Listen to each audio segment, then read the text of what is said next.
Chegou, não?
Tá preparado aí, Tiagão?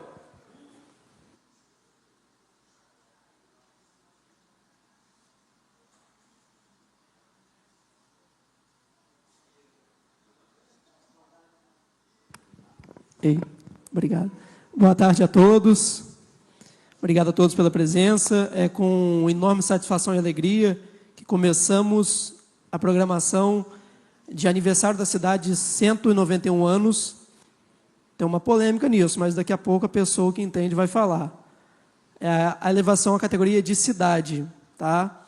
E nessa programação a gente buscou valorizar a cultura, a arte e toda a história de Campos, através não só dos documentos que falam da história da cidade, mas também do jornalismo, que é importante para a construção de uma sociedade. Campos tem um jornalismo muito rico, por isso a gente deve valorizar. Mas não sou eu que vou dar a palestra, porque eu não entendo nem um pouco daquilo que essa historiadora, doutora pela Universidade do Espírito Santo, vai falar. Então, recebo com muito carinho a diretora do Arquivo Público, doutora Rafaela Machado. Por favor, uma salva de palmas, gente. Lembrando que estamos ao vivo também pelo YouTube e pelo canal da TV Câmara.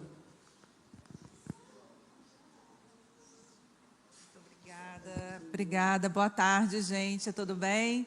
Prazer estar aqui falando novamente sobre a nossa cidade, né? Que completa aí mais um aniversário, e eu coloco muito entre aspas esse aniversário. Tudo bom, Vitor? E é uma alegria a gente poder falar sobre Campos, mostrar para quem está em casa que a nossa cidade, ela merece o carinho, ela merece a atenção. Tem algo que eu falo que é muito importante, eu acho que essa é uma fala que fica para adultos, crianças, qualquer pessoa. Você, de fato, você só defende aquilo que você conhece. Não adianta, enquanto poder público, acho muito simbólico que a gente fale isso aqui dentro da Câmara hoje, não adianta, enquanto poder público, a gente esperar das pessoas um amor pelo patrimônio, se esse patrimônio não é apresentado às pessoas. Não adianta pensar que a pessoa, passando na rua, vai olhar o Museu Olavo Cardoso, por exemplo, e vai se compadecer, vai dizer mais um prédio, e talvez aconteça de ir para a internet e dizer o quê, Vitor? É melhor cair logo do que machucar alguém. Então, a gente precisa criar esse sentimento, a gente precisa cultivar esse sentimento nas pessoas. Então, nesse sentido, eu quero parabenizar a Câmara, a TV, a Escola Legislativa pelo trabalho que tem feito de conscientização, de democratização do conhecimento, do acesso a esse conhecimento e do acesso a essas figuras importantes da nossa história. Hoje eu venho aqui para poder falar um pouco sobre a Benta, sobre o nosso monitor campista, que é um outro grande patrimônio que a gente tem, mas eu acho muito importante, nesse momento que a gente conversa sobre Campos, sobre o 28 de março, a gente poder também falar um pouco sobre os invisibilizados da história. As tantas Marias, Joãos, Antônios, as pessoas que não entraram oficialmente para a história, mas que ajudaram a construir a nossa história. E aí, nesse sentido, eu quero chamar a atenção de vocês. Esse plenário aqui, eu não lembro onde fica o nome, porque eu estou desacostumada com a casa. Vocês fizeram reforma, eu não estou mexendo. Álvaro Lopes Vidal, está lá na frente?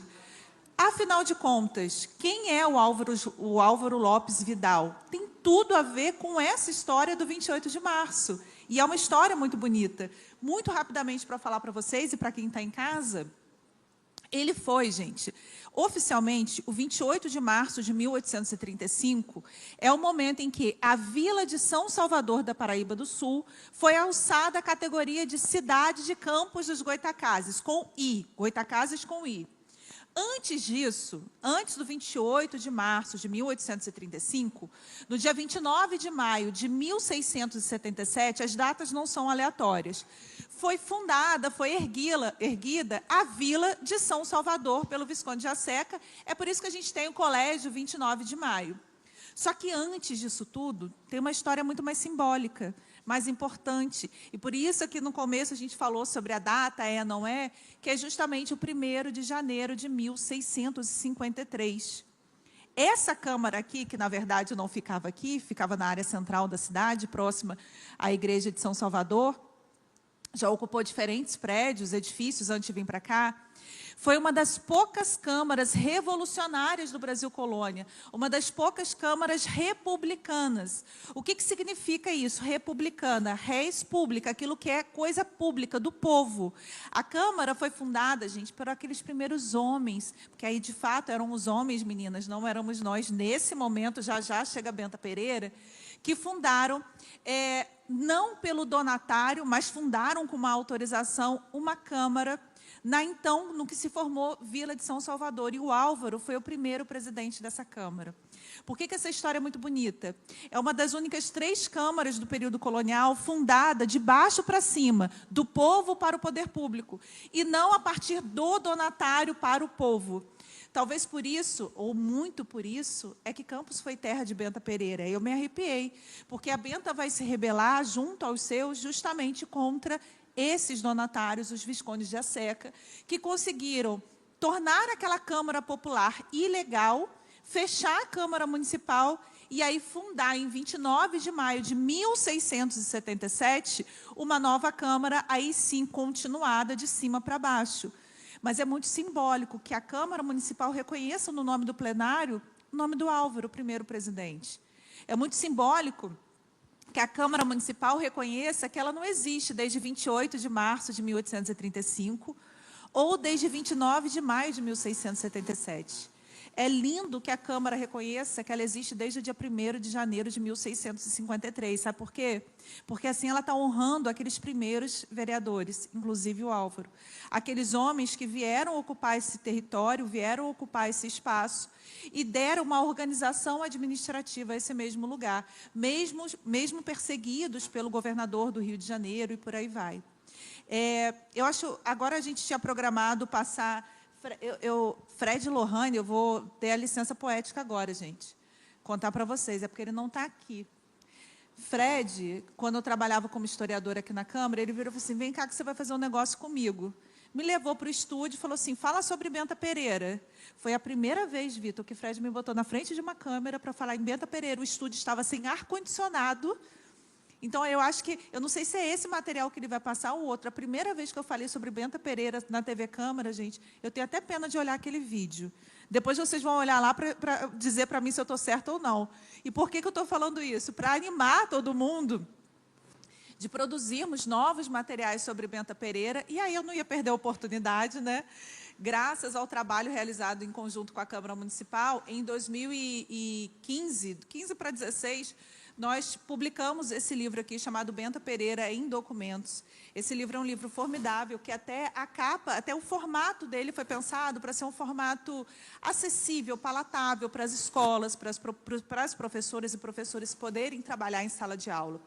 Fica aqui, esse livro está super esgotado, fica aqui o meu desejo que a gente consiga construir uma nova edição desse livro para mandar para as escolas de campus, para poder falar sobre Benta Pereira, sobre o levante que foi liderado politicamente. Benta não montou a cavalo na Praça São Salvador com 80 anos, gente, mas a participação dela foi muito mais importante, muito mais simbólica, e espero de verdade que a gente consiga reeditar esse livro e permitir que a cidade possa voltar a falar verdadeiramente sobre os nomes que são importantes na nossa história.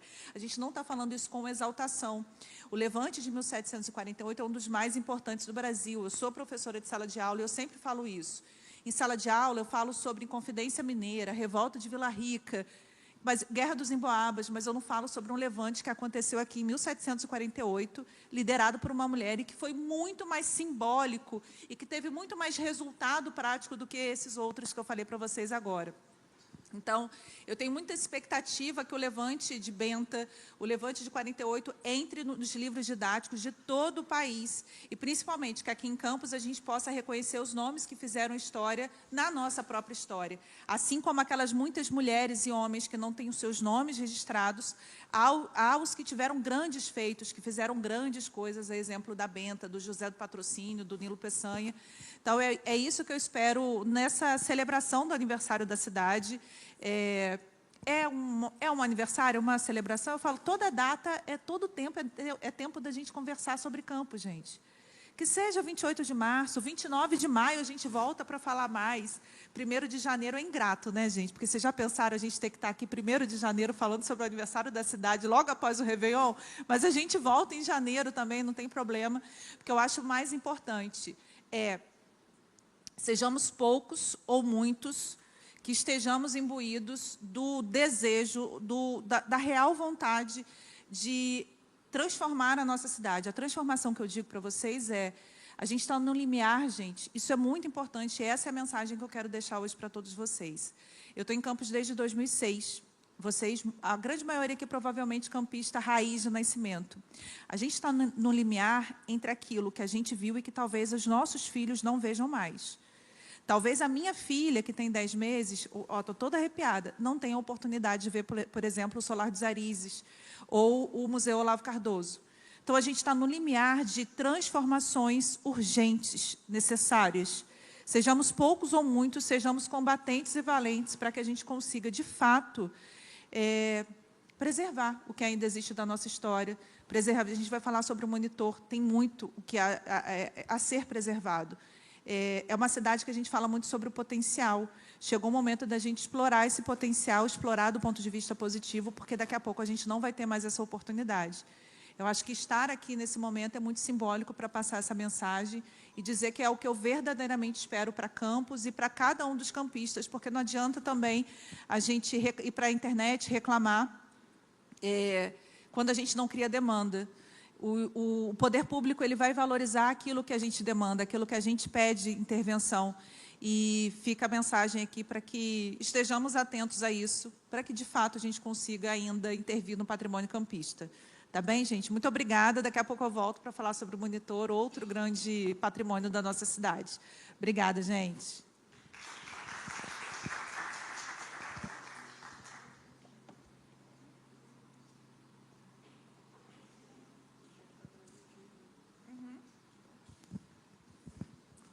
Pessoal, agora nós vamos assistir um documentário produzido pela Câmara de Campos, através da TV Câmara, né, sempre com a direção do Fred Parente, que é um funcionário da casa, faz um exímio trabalho. Fred, pode soltar, por favor, o documentário sobre Benta Pereira.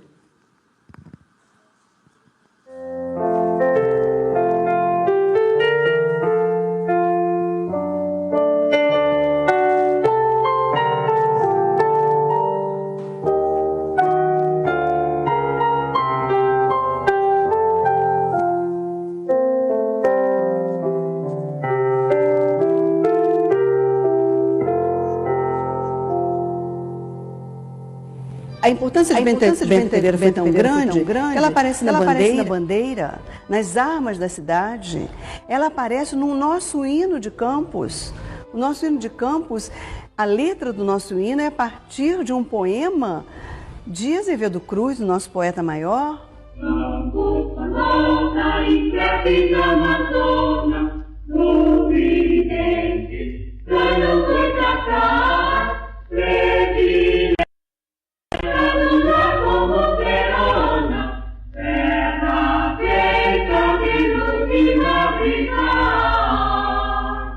Essa determinação, esse sentimento de bravura, de defender os filhos, defender a família e de defender a sua gente. É indispensável, necessária que todos os campistas de todas as idades conheçam a bela história de Campos dos Goyacazes. Revisitar a história exige um trabalho minucioso de pesquisa.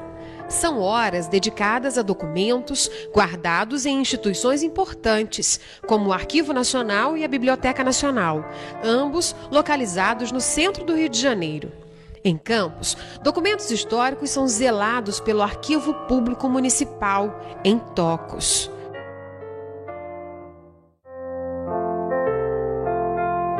Benta Pereira é muito clichê falar, mas ela é para frente de seu tempo, né? E principalmente pelo fato dela ser viúva, né? Esse caráter dela ser viúva é muito importante na rede de sociabilidade que ela vai construir. Ela é, né, de Campos, a gente pode assim dizer.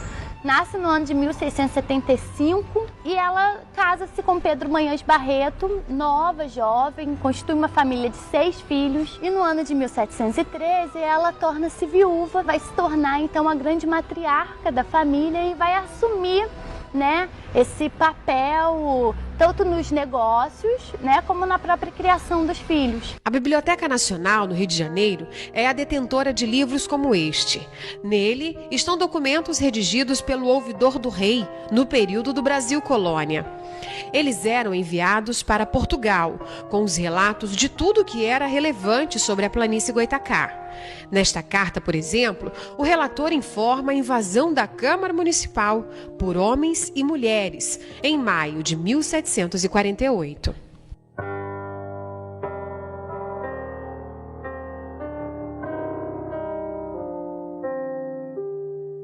Para a gente conhecer um pouco do envolvimento de Benta Pereira com a nossa história, preciso que se entenda como era o momento político daquela época. Em 1674, o governador Salvador Correia de Sá e Benevides, ele obteve para o filho dele, Martim Correia de Sá, uma capitania recém-criada, que era a capitania de Paraíba do Sul, na nossa planície no norte fluminense. Em 1677, cria-se a vila de São Salvador dos Campos dos Goitacazes. Martim Correia de Sá foi o primeiro visconde de Assecas e ele veio como donatário. E os seus herdeiros continuaram tomando conta e faziam cobranças absurdas, Os colonos que aqui viviam achavam que eles eram usurpadores das terras, as taxas, os impostos cobrados eram abusivos, eram absurdos.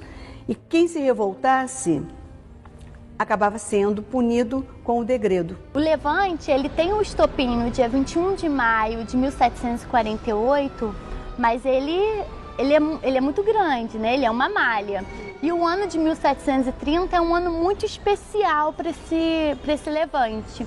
E é muito interessante a gente notar que os problemas acontecem na capitania de Campos, mas a luta acontece em Portugal. A Benta, inclusive, ela manda o Manuel Manhães Barreto, né, um de seus filhos, para Portugal, para que ele pudesse lá se articular. Na carta de doação, ela elenca uma série de deveres que o donatário tinha. Ele precisava abrir uma cadeia, ele precisava suprir a necessidade de uma série de demandas. E o donatário, o Visconde de Asseca, tem essas obrigações e que ele, em Campos, ele é acusado de não cumprir. Isso é uma visão dos moradores, né? Como se falam dos hereus, né? Que são os descendentes dos 7 capitães donatários, que são quem funda, né, Campos, quem desbrava, sai do Rio de Janeiro e funda as primeiras fazendas, são esses os 7 capitães.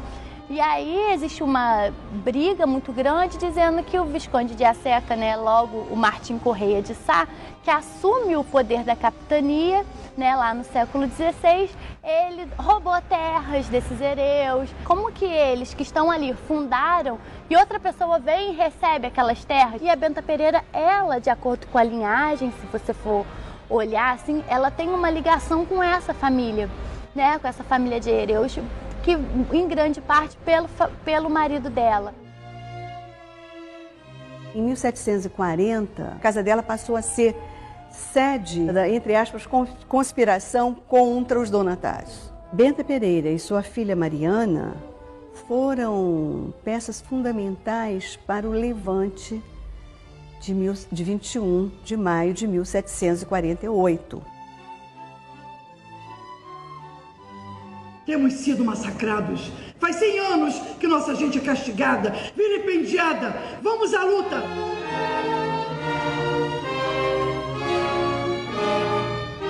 A pesquisa histórica tem mostrado que em vários momentos a sociedade colonial brasileira deixava espaço para as mulheres. O levante de Campos, ele tem uma particularidade que é apresentar sempre com uma riqueza de vezes a palavra participação de mulheres durante a documentação.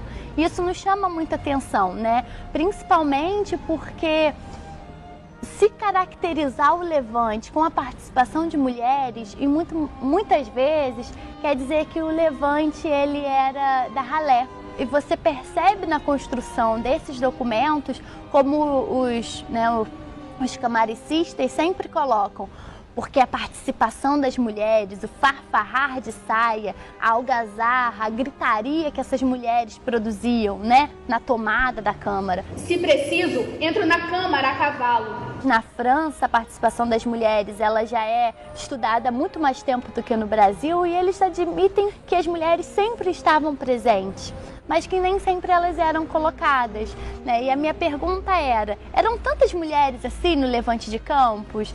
Existiam mesmo isso ou era mesmo essa ideia de descaracterizar? E aí a gente consegue perceber que tinha essa ideia, né, de menosprezar o Levante, mas que em Campos elas realmente se faziam ter força, né, porque basta saber que Benta Pereira, né, fez de tudo, reuniões, depois se tem relatos de que ela foge, né, e que ela realmente se entrega, né, nesse levante. E aí a gente destaca também a Mariana, que a gente não pode esquecer. Ela é a filha de Benta Pereira, né, um desses 6 filhos.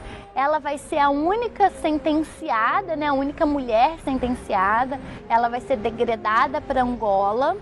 Posteriormente, quando a gente procura mapear a história da Mariana, o esposo dela, que era português, ele consegue, né, que é o Jerônimo Ferreira, consegue em Portugal criar, buscar meios de que ela volte, e se tem vestígios, né, relatos de que ela foi sepultada em Campos e que por isso ela voltou para Campos. Numa época em que a mulher só lhe era dado obedecer e servir, ela surge nesse movimento onde ela foi acompanhada por mulheres, por homens campistas de todos os segmentos sociais, quase todos aderiram. Então, esse trabalho a dignificou bastante, né? Porque ela deu um exemplo muito grande de cidadania.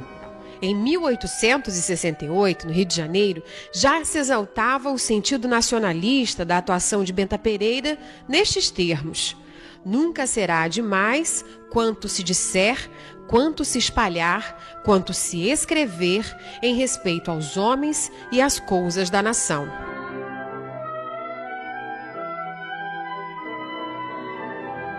Benta Pereira é importante para o local, para o município de Campos, mas na verdade ela acabou tendo uma importância que se espraiou pela memória fluminense como um todo. Eu sempre digo para os meus alunos assim, porque os jovens aguerridos, eles falam assim, temos que desconstruir os mitos, né?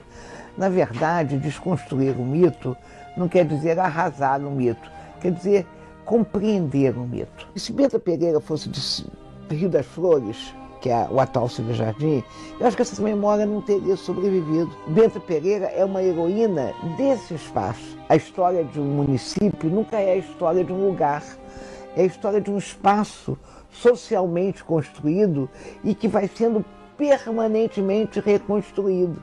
Este Campos sobrevive com esta memória aos anos da ditadura de Getúlio, por exemplo. Praticamente 2 séculos separam o episódio de Benta Pereira ao período de Getúlio, 180 anos, nos anos 30. Eu tenho aqui em minhas mãos um livro que é uma preciosidade, um livro editado pelo IBGE, que é um trabalho sobre o município de Campos. Primeiro começa pelo título: Campos, o maior e mais rico município do estado do Rio de Janeiro. Um título que reafirma o reconhecimento aí do poder federal, porque é o IBGE é um braço do Estado, e neste livro, Benta Pereira aparece com os elogios grandiloquentes, né, de heroicização. Você vê como uma publicação oficial do governo federal, né, se apropria do mito e reproduz isso. Em Campos, até as mulheres lutam pelo direito. Sob o domínio dos assecas, Campos jamais pôde prosperar e os seus filhos tiveram lutas cruéis com os donatários e seus representantes. Em 1748, houve o Levante, em que se tornaram célebres Benta Pereira e sua filha, Mariana Barreto. As companhias da ordenança e os partidários dos assecas foram destroçados. Os patriotas eram chefiados por Benta Pereira, que, montada a cavalo, enfrentou heroicamente os adversários. Por outro lado, Mariana Barreto, a testa de inúmeros campistas, tomou a câmara de assalto e ela mesma algemou todos os camaristas, enviando-os para a Bahia. Terra de gente guerreira, de mulher altaneira, terra de Benta Pereira. Esse texto ele foi encenado na inauguração do museu, quando nós fizemos uma leitura dramatizada, pegando o ciclo do açúcar, a abolição, o Nilo Peçanha e, claro, esse salão nobre, fizemos essa cena de Benta Pereira. É uma novela, né? É o Levante, é inédita, seria muito bacana se esse trabalho dele, se essa pesquisa dele fosse transformada num filme. Seria, acho, fabuloso se alguém futuramente se interessasse de fazer esse trabalho, que é muito bacana. E aí eu fui, claro que Você lê a primeira vez, a segunda, e depois você vai se revestindo de todo aquele momento, o sentimento daqueles anos, daqueles momentos, de como as coisas eram cuidadas e eram tratadas, as próprias palavras ditas pelo autor sobre a Benta e que ela também poderia ter expressado. Você junta tudo isso e cria realmente um sentimento muito legal. Eu tenho a impressão que meu pai era um homem à frente do seu tempo, porque Valdir, ele participou de filmes Super 8, tudo que ele poderia alcançar e levar ao trabalho, a literatura, a história de Campos principalmente, ele levava. A Benta Pereira, ela entrou diferente, ela entrou como uma novela de rádio, e depois um trabalho que ele deixou inédito, de várias páginas, com os diálogos, com os sons, com as imagens, com toda a narrativa para encenação em peças de teatro ou mesmo minissérie de TV. A obra do meu pai é a mistura de literatura, ficção e realidade. Tudo com um pano de fundo, Campos. As homenagens a Benta Pereira e sua importância para a construção da história de Campos dos Goytacazes foram marcadas em muitos universos. Na literatura, em poemas e poesias. Em cadernos escolares, onde foi classificada como grande vulto campista. Em 26 de abril de 1890, após a aprovação de projeto de lei, passou a dar nome a esta rua, no centro da cidade. É no centro de Campos também que até hoje este belo edifício exibe o nome da heroína na fachada.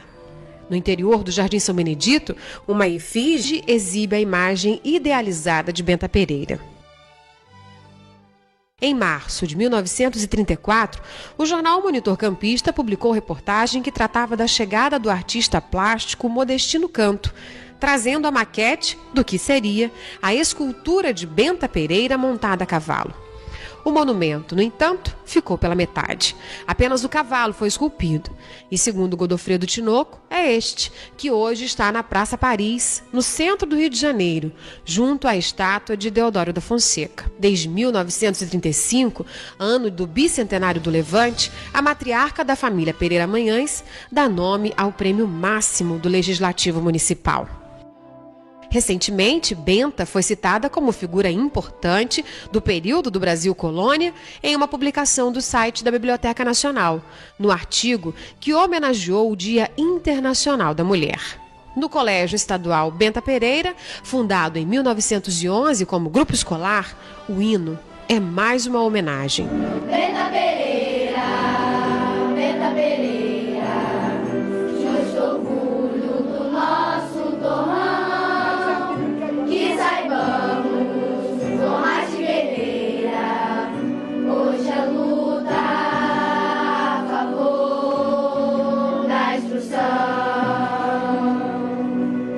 O compromisso da Câmara continua sendo esse, resgatar a nossa identidade histórico-cultural no sentido de preservar a nossa memória e passar para as gerações futuras essa gama de pessoas que construíram nossa cidadania e fundaram os alicerces da nossa sociedade.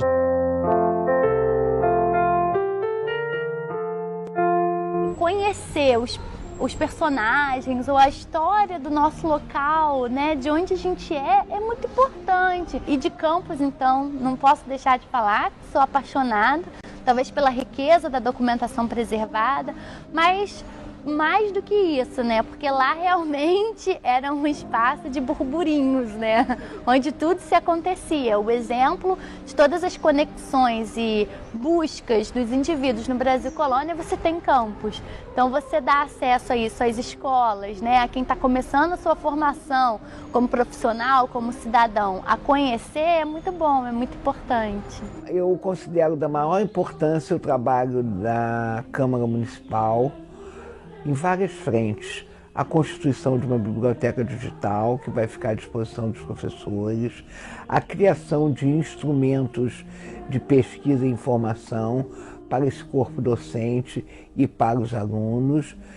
Eu sou muito preocupada com a educação continuada, a formação continuada dos professores e, sobretudo, pela socialização disso maior. Eu acho muito interessante, é um trabalho de cultura, da mais fina categoria, do conhecimento tanto popular como qualquer público. É muito bem-vindo esse projeto. Uma iniciativa fabulosa, fantástica, primorosa. Eu acho que é isso mesmo. Nossos alunos, nossos filhos, aqueles que virão depois de nós, eles têm o direito de receber esse legado. Nós não podemos passar por essa história sem deixar contada para eles. E eles, futuramente, vão fazer a história que eles estão vivendo e deixarão para os seus, para aqueles que vierem depois deles. Acho importantíssimo.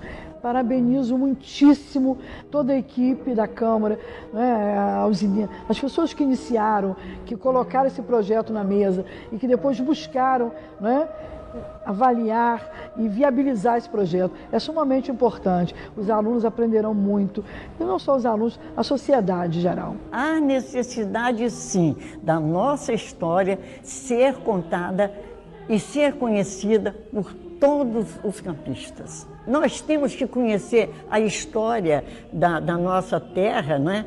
Porque para seguirmos as coisas boas que foram realizadas e principalmente, eu bato muito nessa tecla, amar Campos. Você está trabalhando com a valorização da cultura regional. Você trabalha a valorização da cultura regional, a historicidade de uma terra. Essa historicidade, ela garante a origem de um povo. Então, o jovem que não conheceu, que não teve acesso a esse momento, através desse memorial da Câmara, ele vai conseguir se encaixar nesse mundo maravilhoso, fantástico, que é a história de Campos. Enquanto campista, eu só tenho que dizer à Câmara Municipal de Campos dos Goytacazes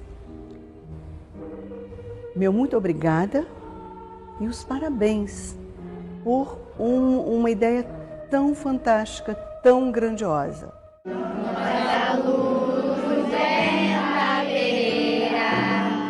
Guardaremos o tempo infantil, a lembrança suave, fagueira, esse lar novo.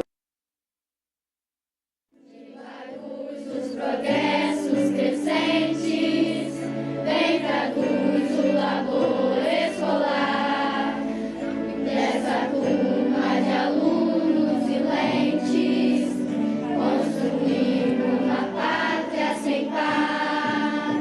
Benta Pereira, justo orgulho do nosso torrão, que saibamos honrar de guerreira, hoje a luta a favor da instrução. Muito bem. Uma salva de palmas, gente, para o documentário produzido pela TV Câmara.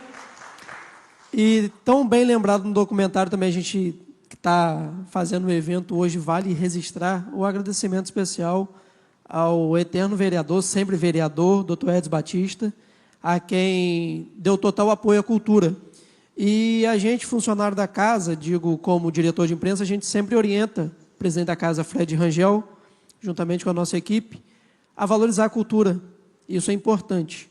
Portanto, que nós temos uma escola legislativa de destaque, uma Câmara que faz projetos como esse, e não esquecendo do monitor campista, que como jornalista que sou, valorizo tanto, nós vamos fazer agora e ter uma roda de conversa, né, com 3 figuras importantes para a história de Campos.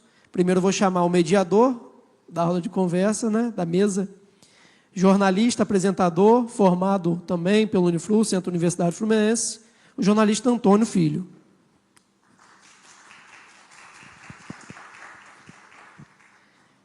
Também convidar a doutora Rafaela Machado para voltar ao plenário, para fazer parte da nossa mesa, para falar do acervo do monitor campista que está lá no arquivo. Antônio, pode assumir o papel do presidente. Essa cadeira importante. Rafaela, fica à vontade. E o nosso terceiro convidado, nada mais nada menos, daquele que sabe muito sobre o monitor campista, jornalista, escritor, formado mestre pelo Instituto de Pesquisa do Estado do Rio de Janeiro e também doutor em Cognição e Linguagens pela Universidade da UENF, professor Vitor Menezes. Antônio, com você. É isso, uma boa tarde a todos. Obrigado, Paulo, pela boa apresentação. Estou aqui com dois amigos queridos, professor. Primeira turma para a qual ele lecionou na antiga Faculdade de Filosofia de Campos foi a minha, em 2004. Então, a honra de ser amigo pessoal e aluno de Vitor Menezes, e Rafaela, companheira de luta na prefeitura, né, pela cultura também. Tive a alegria de assessorar o trabalho que ela faz no arquivo nos últimos 5 anos, até mudar de função na prefeitura. Então, já conheci o trabalho, tivemos essa chance da proximidade, fizemos juntos momentos tão legais, os lançamentos dos livros do arquivo recentes, a festa dos 20 anos, que foi muito legal em 2021, com a pandemia, mas não deixamos de fazer. Enfim, um encontro muito legal para falar da imprensa de Campos, que tem toda essa importância, né, nessa história. Então, vamos começar o nosso encontro com as boas-vindas dos nossos participantes. A Rafaela já falou um pouquinho antes, mas agora vai falar mais um pouquinho o Vitor, que chegou e conseguiu acompanhar a programação toda também. Então, Rafaela. Agora tem que apertar aqui, ó, tá vendo? Boa tarde a todos vocês novamente. É um prazer estar aqui falando sobre o monitor, também um assunto muito importante da máxima urgência também. Acho que tudo é muito urgente, né, Vitor? Verdade. Boa tarde a todas, todos. Obrigado pelo convite para estar aqui nessa casa, Casa de Representação Popular, que tem tanta importância política, cultural para a cidade. Também já tem uma história longa de diálogo com os temas culturais daqui. Vamos falar, inclusive, de monitor, que tem a ver com uma das lutas aqui da casa. Então, eu fico muito honrado, muito agradecido pelo convite. Espero que seja uma tarde gostosa aqui, de conversa, de fato, de troca, né, de interação aqui com todo mundo. O que a gente gosta de fazer, né? Isso. O que o jornalista faz no dia a dia. Bom, falar de imprensa da cidade, da importância da imprensa, dessa história que, como falamos, né, tem várias datas. Estamos há 48 horas dessa celebração dos 191 anos dessa emancipação político-administrativa, né? E não podemos deixar de citar, como vocês dois falaram, o monitor campista, que é a nossa referência, né? E a Rafaela tem um material inicial para esse nosso encontro, justamente sobre o monitor, que é uma paixão que ela tem. Eu brinco muito sobre o campista raiz, né? Aqui tem os mais jovens sentados ali, mas são do arquivo, eles têm que lembrar, porque, né, o monitor está no nosso acervo. Eu tenho certeza, principalmente para quem é do jornalismo, lembra muito bem do monitor campista, né? É impossível não lembrar, por exemplo, das pesquisas no Palácio da Cultura, no acervo do monitor. E olha como isso marcou gerações e gerações de campistas que têm uma memória quase que afetiva com aquele espaço, com o Palácio da Cultura e com o monitor campista, que mais do que um jornal que informava no dia a dia, passou a ser parte da memória do próprio campista. Por quê? Porque estudantes tiveram acesso a esse jornal. Então, quando a gente fala sobre o monitor, é muito importante, eu faço essa informação, gosto de falar sempre, a gente está falando sobre um dos jornais mais importantes do país, sem qualquer senso de bairrismo ou provincianismo, que eu tenho mesmo, não tenho problema nenhum em assumir. Certamente o monitor fala muito sobre a história da imprensa no Brasil. Naquele contexto do século XIX, naquele contexto de chegada da corte, de independência do Brasil que se consolidava, o monitor campista é parte desse processo de uma forma muito pioneira, assim como foi o Diário de Pernambuco, assim como foi a Folha do Comércio, o nosso monitor campista. E é muito... Hoje eu estava relendo, porque faz tempo que eu não falava sobre o monitor, eu estava relendo alguns artigos que falam sobre o pioneirismo de alguns jornais da imprensa, e em muitos artigos o monitor não é nem citado. O monitor, ele seria hoje, à época do seu encerramento, em 2009, é importante a gente frisar isso, ele era o 3º jornal mais antigo do país em circulação. Se ele retornasse hoje, ele seria o 2º jornal mais antigo, atrás apenas do Diário de Pernambuco. Então, a gente fala sobre um jornal que é justamente a história da própria imprensa. Naquele jornal ali, nós temos registrado a história de Campos, mas temos também a história do Brasil, do mundo, das guerras. Vocês já imaginaram quantos acontecimentos, minha gente? Parem só para pensar agora. Existe uma discordância quanto à real data de fundação do Monitor, mas vamos colocar aí um consenso em 1840, com a junção do recompilador com o Monitor, que aí virou o Monitor Campista. Vamos parar para pensar desde 1840, 1834, quando surge o primeiro recompilador. Olhem, o Campista, verdade, o Campista. Olhem quanta história. A gente está falando de um momento de Campos, 1834, que a cidade não tinha sido nem criada efetivamente pelo decreto de 28 de março. Então, de certa forma, hoje a gente aqui vai falar um pouco sobre a história do Monitor, mas eu quero lembrar também que existe a história do acervo do Monitor. Uma coisa é a luta empreendida pelo título Monitor Campista, que é importantíssima, e eu estou lá firme junto a Vitor. Outra coisa é também o acervo do Monitor Campista, o que a gente faz com esse acervo e de que forma quem está em casa pode ter acesso a esses periódicos de tamanha importância. Vitor. Nossa, esse assunto tem tantas entradas, né? É tão apaixonante, assim. Enquanto você estava falando, eu sei que a missão a gente é muito levado a falar do Monitor, né? Embora o tema seja a importância da imprensa em geral, porque também isso pode nos fazer pensar acerca como foi possível a existência de um jornal como o Monitor Campista durante tanto tempo, quase 200 anos, numa cidade do interior, numa cidade como Campos. Então, isso também tem a ver com contextos históricos de muita pujança da imprensa em geral, né? E aí você comentou que, em alguns momentos, o Monitor não era nem citado, não era nem lembrado, porque, de fato, a fartura, né, a pujança de outros títulos também era muito grande, e, em alguns momentos, inclusive do século XX, o Monitor não teve tanta presença na vida da imprensa, porque a imprensa era muito efervescente, muito competitiva. A gente tinha aqui 5 jornais, isso muito recentemente, final do século XX, né? 5 jornais competindo diariamente, entre eles o Monitor Campista estava, mas não entre os primeiros. Então, isso realmente é uma memória em disputa, né? Como toda memória é uma memória em disputa. E se hoje a gente olha e reconhece, né, essa importância, essa relevância do Monitor, e a gente, por exemplo, da Associação de Imprensa Campista, do curso de jornalismo do Uniflu, aqui também na Câmara de Vereadores, eu sei que há iniciativas nesse sentido, que defendem o retorno da circulação do Monitor Campista, porque a gente entende que essa história tem que continuar, né? Por entender justamente essa trajetória gigante que ele teve, quando tantas outras histórias de outros veículos de comunicação, se não foram efêmeras, foram menores, digamos assim, do que eles. Mas a gente teve jornais aqui de 70 anos, enfim, né, de muita longevidade. E antes, essa é uma confusão que às vezes acontece, né?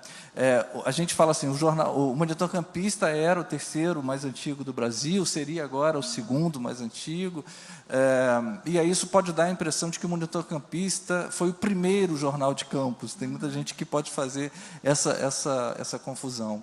E, justamente, ele talvez tenha tido tanta longevidade porque ele nasceu num berço histórico ali, de muito vigor, né? Campos é uma cidade... É difícil a gente entender hoje, né? Às vezes eu falo para os alunos chegando ali do primeiro período, e olha, Rafaela, você fala assim, olha, todo mundo tem memória afetiva e tal, mas você sabe que já tem uma geração chegando, inclusive para o curso de jornalismo, que nunca ouviu falar do Monitor. Que loucura. Então, por isso que quem foi meu aluno aqui do primeiro período, sabe, vai fazer trabalho sobre o Monitor Campista, vai entrevistar quem trabalhou no quem trabalhou no Monitor Campista, para poder, porque não é admissível que estudantes de jornalismo aqui não conheçam essa história, né? E eles, às vezes, têm dificuldade de entender também. Eu falo assim, mas como que Campos pode ter sido tão importante? Que importância é essa? Que imprensa é essa importante, né? Porque se a gente compara o Campos hoje com cidades de porte semelhante, a gente já tem ou seja, desde a década de 50 do século XX, o Brasil já é mais urbano do que rural. Então, a gente vem num processo de urbanização muito acelerada e hoje a gente tem uma quantidade muito grande de cidades que têm um porte semelhante, né, ao de Campos, e isso é disputado em termos de presença, de visibilidade, essa coisa toda. Agora, no século XIX, isso era muito maior.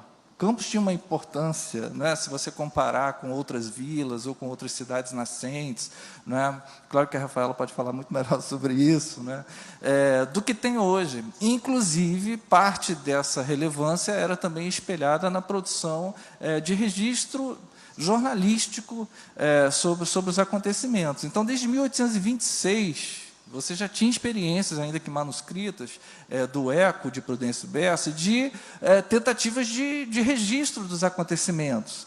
Em 1830, você já tinha uma tipografia aqui. Em 1831, você tem o primeiro jornal impresso, o Correio Constitucional Campista.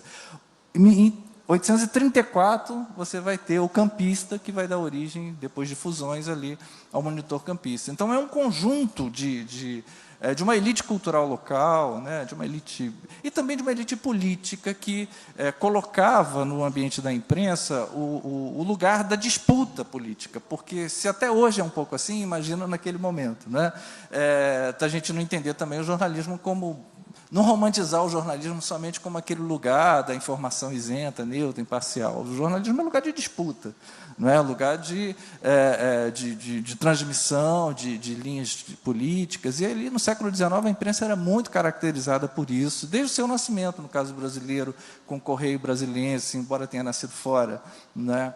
Tinha grande influência aqui, lá em 1808, e depois a Gazeta do Rio de Janeiro, aqui também, em 1808 também. Vejam que não é tão distante assim a chegada da imprensa no Brasil para o início de uma construção de uma imprensa local aqui também, né? Não é, se você pensar lá para aquele período, não é tão distante assim, você está falando de 20 anos, né, se tanto, onde você já começava a ter uma presença grande de um certo vigor, um certo capital social, né?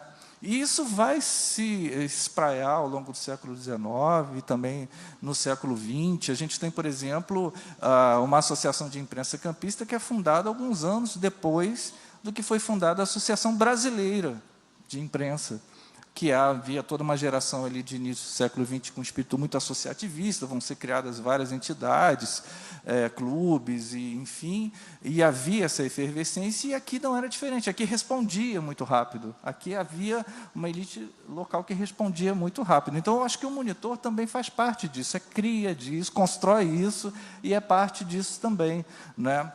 Em alguns momentos, com uma presença maior, um jornal de tanto tempo, é claro que tem muitos altos e baixos, né? Com uma presença um pouco maior, às vezes um pouco menor. Durante uma década de 70, por exemplo, do século XX, ele andou ali meio mal, né, dos anos 80 também. Agora, curiosamente, depois dos anos 2000, perto de 2009, quando ele foi criminosamente, aquilo para mim foi um crime, né, criminosamente encerrado, sem necessidade nenhuma, sem diálogo nenhum com a sociedade campista, porque ele pertencia a uma empresa de fora, ele pertencia ao Grupo Diários Associados, que era dono, enfim, de Assis Chateaubriand, que é dono do Diário de Pernambuco, dono do Estado de Minas, Tupi, na época, enfim, é um conglomerado grande, mas parece a história das pernambucanas, tudo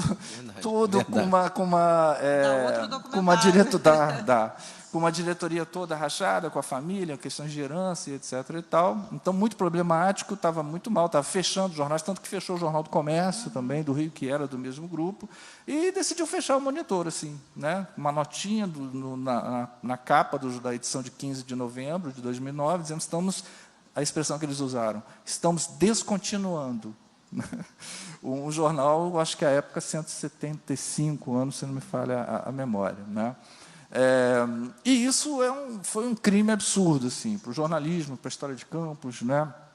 Então, não vou me estender muito para a gente manter o espírito de roda de conversa mesmo, senão a paixão me leva a ficar falando algumas horas. Mas eu acho que o primeiro ponto é esse, é reconhecer a dimensão histórica e cultural da cidade, né? Para entender esse contexto em que entre outros patrimônios, o monitor campista foi possível, foi viável, e por que é tão importante que a gente continue a defendê-lo? E com tantas personalidades, né? Quantas figuras importantes da imprensa que acabaram se destacando também no cenário político do município passaram pelo monitor, né, Rafael? É verdade. Esse é um registro muito importante, porque quando a gente... o monitor ele acaba tocando num lugar muito simbólico na história de jornalistas, né? Então, existe o espaço da história da imprensa, mas também da escola que foi para alguns jornalistas da cidade, mesmo alguns que não trabalharam lá, mas que identificavam a importância desse jornal. Mas, para além desses jornalistas, nós temos grandes nomes, enfim, que escreviam nesse jornal. Vou dar um exemplo para vocês do Alberto Lamego. O grande Alberto Lamego, que tanto escreveu sobre Campos, que, apesar de não campista por nascimento, né, merece o título de campista, o campista. O Lamego escreveu diversos artigos que estão lá no Monitor Campista, que a gente deseja muito trazer a público, fazer o resgate. Nós fizemos um resgate de mais de, acho que tem cerca de 500 artigos, né, Letícia? Na Folha do Comércio, mas também tem lá no Monitor Campista. Mas, além disso, vou dar um outro exemplo para quem ama literatura. Vitor José Cândido de Carvalho escreveu ininterruptamente no Monitor Campista, e nós temos hoje a organização desses artigos também para serem lançados. Falava com o Antônio ali agora, Núcio da Paixão. Percebem que a gente está falando sobre a história da imprensa, mas a importância desses nomes, inclusive com alguns colaboradores que vinham de fora, não necessariamente pessoas que aqui residiam, que estavam na cidade. E, além disso, Vitor lembrou uma coisa muito importante. O jornalismo é um campo em disputa.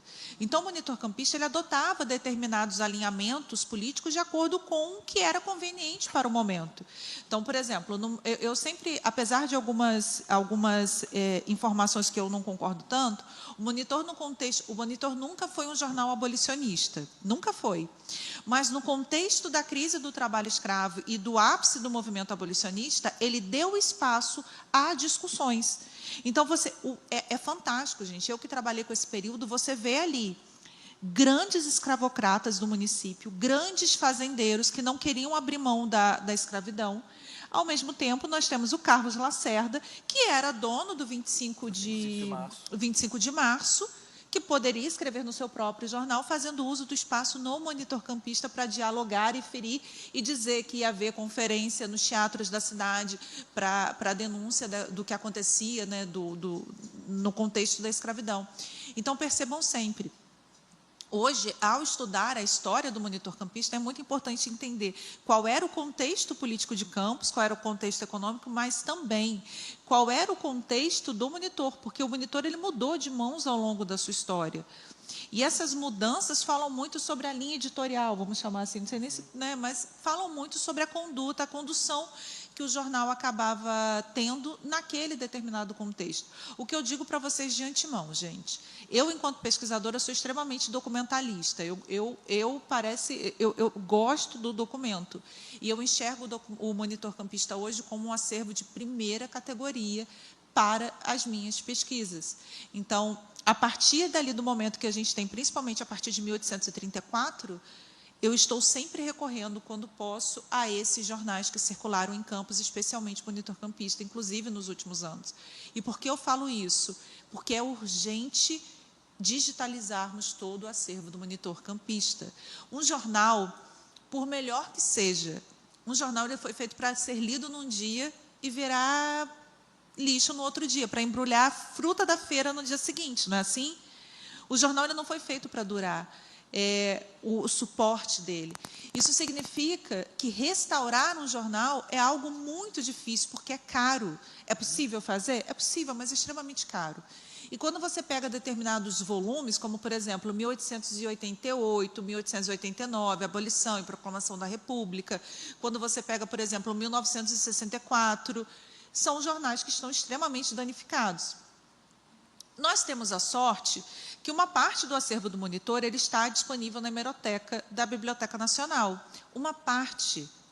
Infelizmente, para quem quer, por exemplo, o período que eu considero mais incrível, o florescimento da literatura, da imprensa, o ápice, início do século XX, principalmente ali pela década de 20 e 30, você não tem, infelizmente. você não consegue acessar a hemeroteca.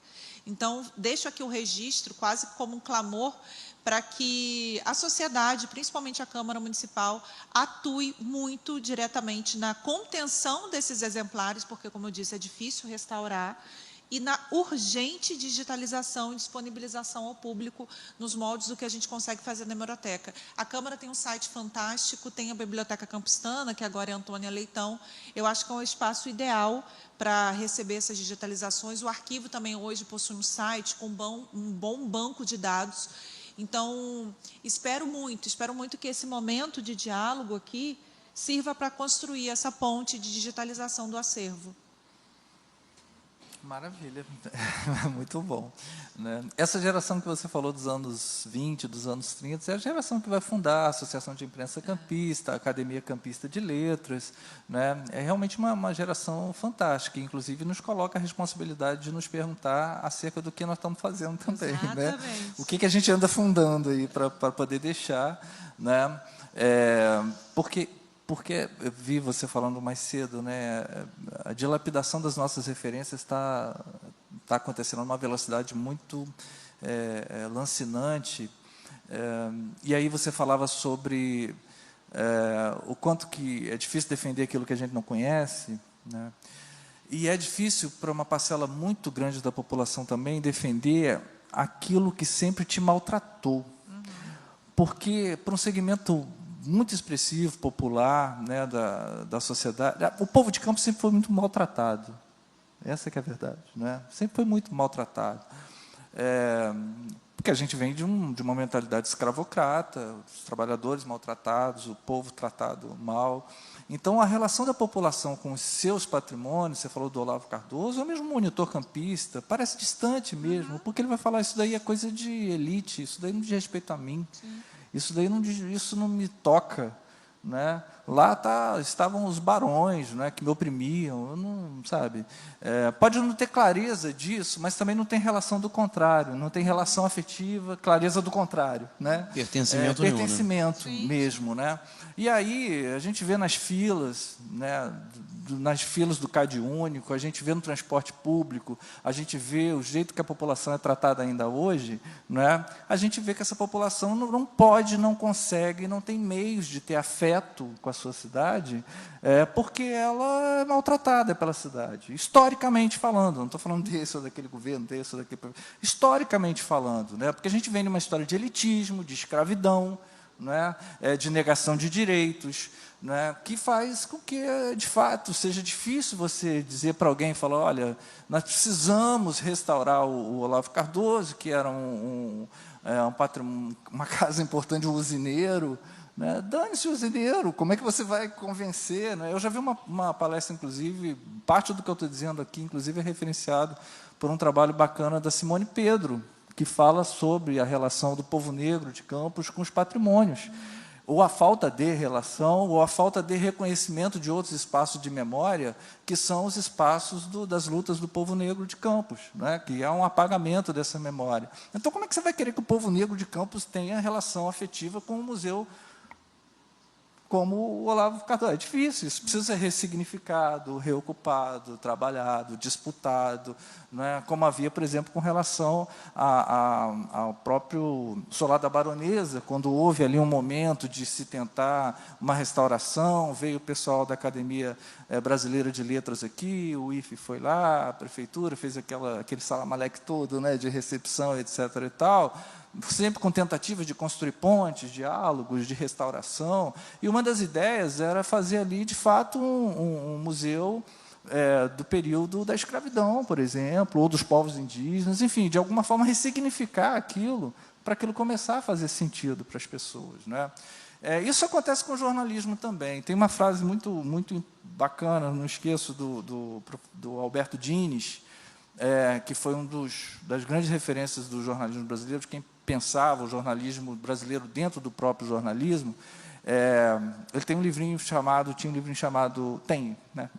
Ficou, né? O Papel do Jornal, onde basicamente ele defendia o seguinte: o papel do jornal é se fazer necessário. Ou seja, a imprensa, um jornal, um veículo, ele está disputando legitimidade pública o tempo inteiro. E parte do apagamento do monitor reconheçamos, foi uma dificuldade também de estabelecer um vínculo popular mais efetivo, né, com a população. Embora ele tenha morrido ou sido assassinado, num período excelente, num período... Eu gosto sempre de lembrar isso, porque quando a gente vai falar do monitor, a gente sempre fala da importância do acervo, e é ótimo que se fale, e eu defendo todas as lutas nesse sentido, mas sempre parece que o monitor campista teve importância pelo seu passado. Sim, ele teve uma importância enorme pelo seu passado, mas ele tinha muita importância, inclusive, no presente em que ele existiu ali, perto de 2009, que ele estava num excelente momento. Ele tinha características gráficas muito avançadas para a época. Ele foi o primeiro de Campos a ter versão digital. Verdade. Ele tinha versão para tablet, que na época estava sendo feita. Gera uma aproximação com o público mais jovem com êxito. Exatamente. Inclusive, Então, nossos alunos do curso de comunicação, sim. Né? Toda vez que você falava, nós éramos leitores dos seus artigos semanais, já na versão digital, por exemplo. Pois é. Né?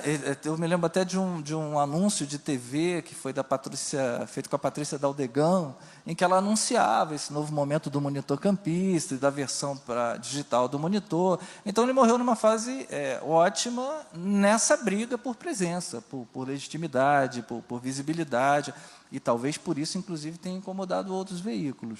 Né, que também é uma questão que ainda precisa ser melhor estudada acerca do fechamento do monitor, porque o fechamento do monitor não diz respeito somente a uma decisão da empresa de fora que chegou e decidiu, vamos fechar. Aquilo é consequência de uma trajetória que começou com disputas judiciais, não é, pela presença do Diário Oficial do município nas páginas do monitor, que era o que representava 50% da receita do monitor campista.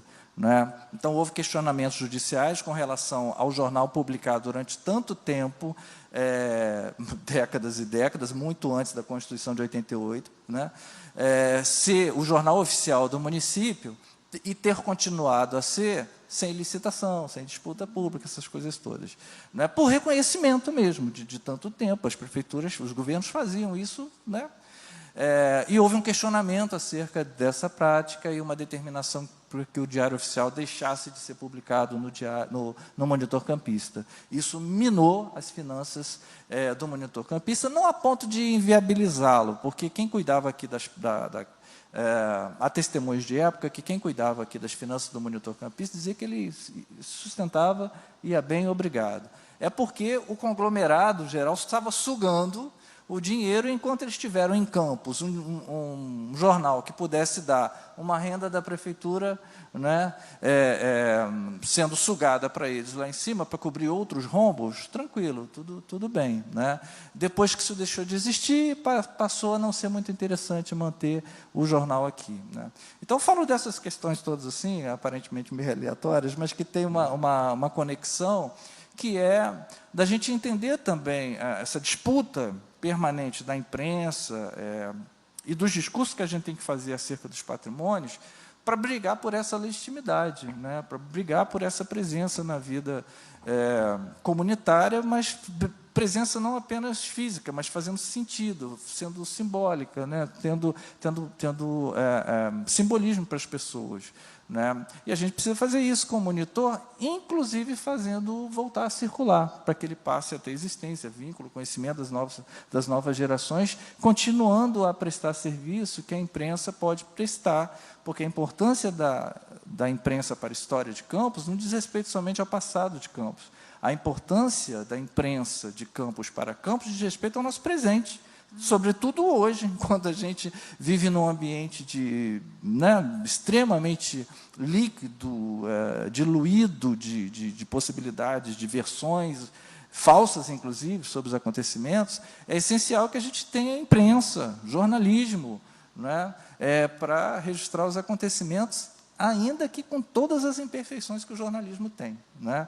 Mas ainda é um lugar onde se cobra, que se exige, que parte da premissa de que o que está sendo dito ali seja verossímil, pelo menos. Né?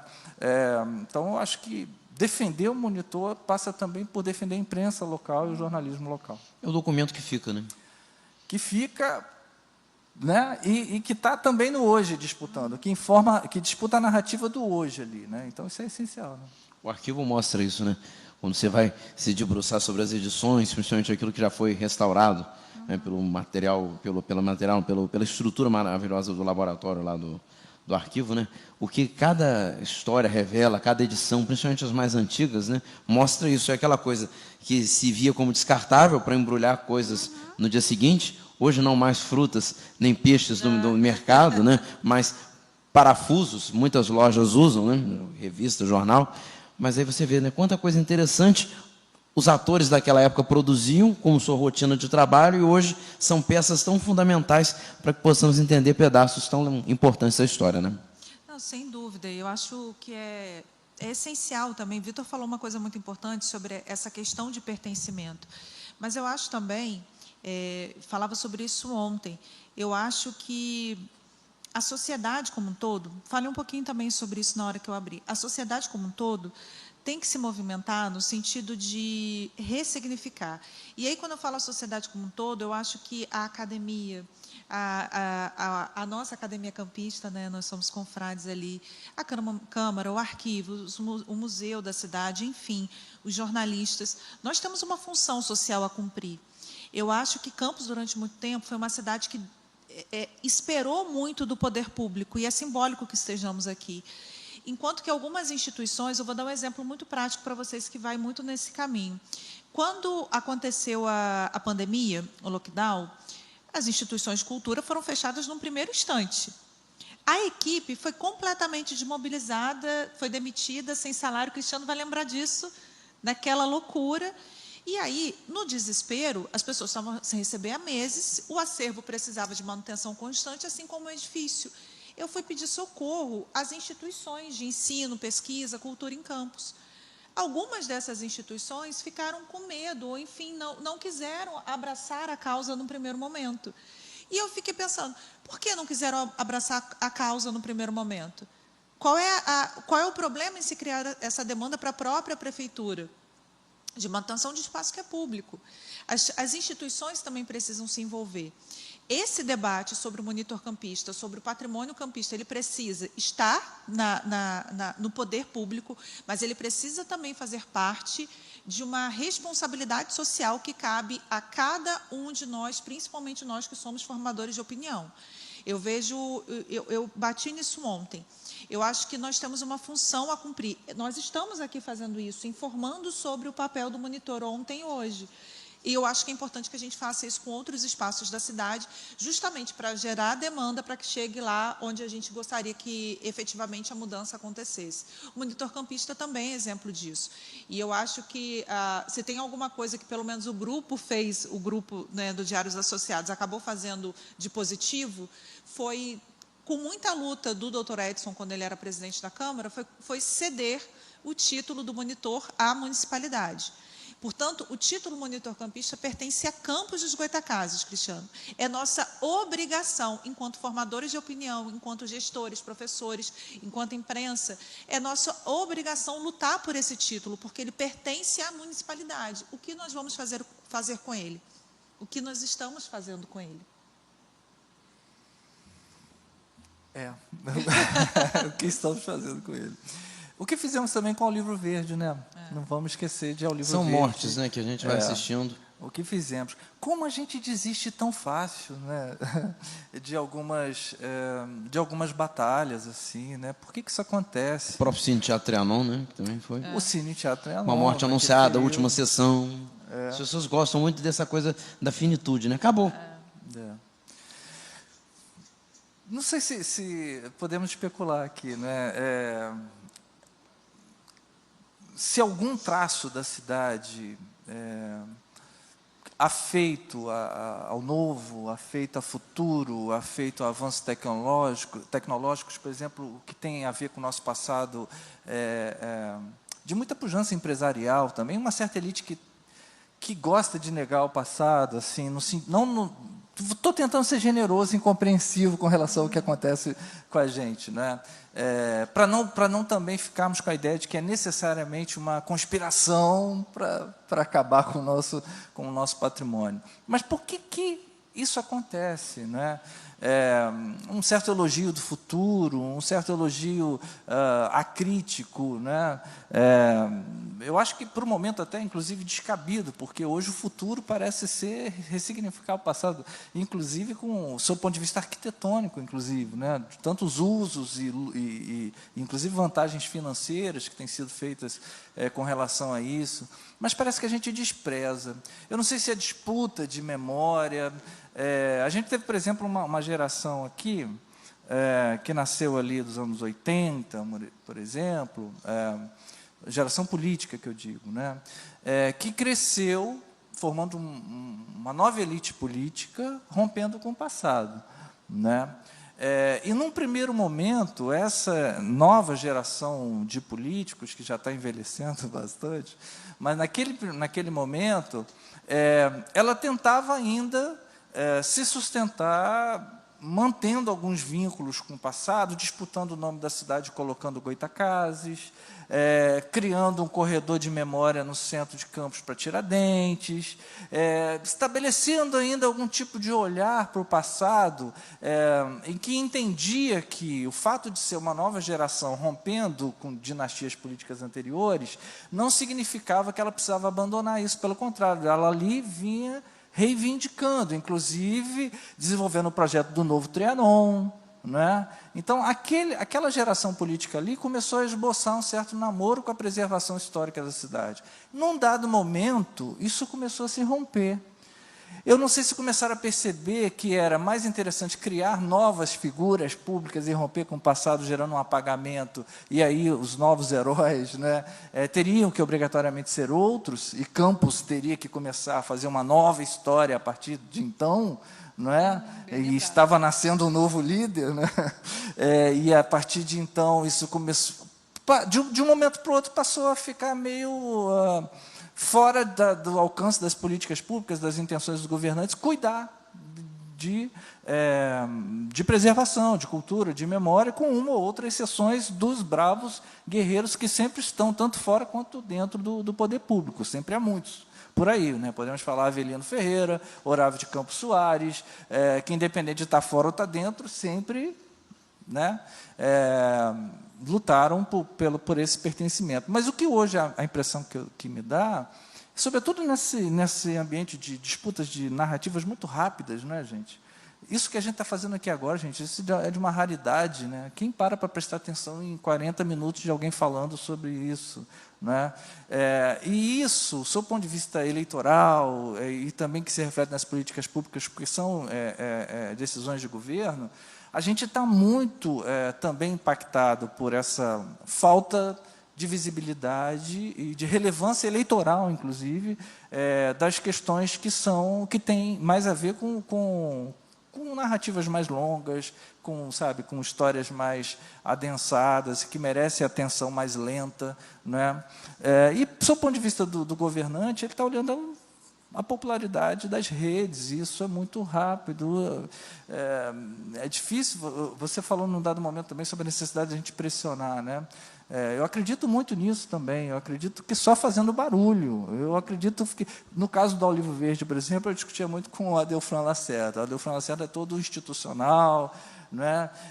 E ele fez um trabalho impecável, do seu ponto de vista institucional, na briga pela reativação da Olivo Verde. Associação, tudo, né? A criação de uma associação, e etc. e tal, batalhou muito, fez, né, ajudou a promover a audiência pública aqui. Mas eu sempre falava com ele, Adelfran, falta barulho. Falta barulho, falta um ato, trancar a rua em frente talvez seja a minha influência sindicalista. Né? Como você diz ao final das aulas, manifestações, protestos. Por que isso?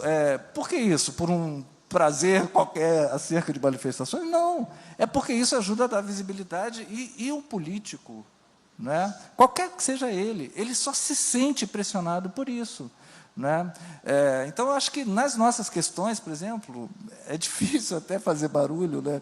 Mas em algum momento a gente precisa fazer, em alguns casos a gente precisa fazer, ou tentar fazer, até para mobilizar as pessoas e tal. No caso do Olivo Verde, tinha que, interditar aquela rua em frente ao Olivo Verde, fazer um festival de música ali de 24 horas, com o trio elétrico fazendo shows ali. Uma virada cultural, fazer uma virada cultural ali. Eu falava isso com a Lacerda, vamos fazer barulho.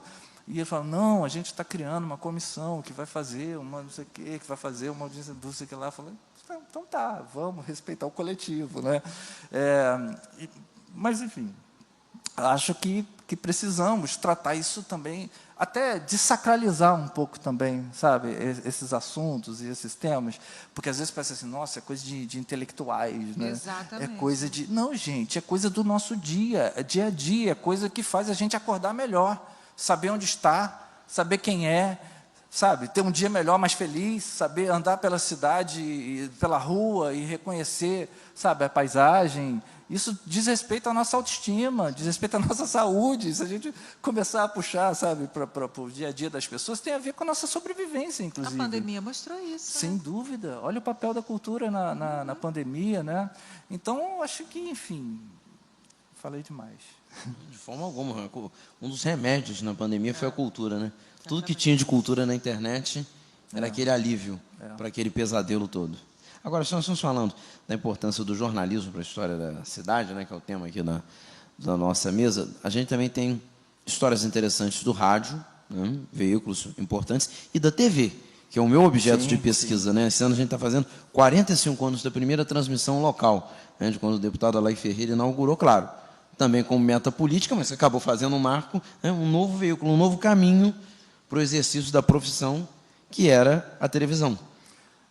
Eu acho que a TV Norte, Antônio, primeiro você falou do rádio, é importante registrar. O rádio de Campos foi o primeiro do antigo estado do Rio de Janeiro, né?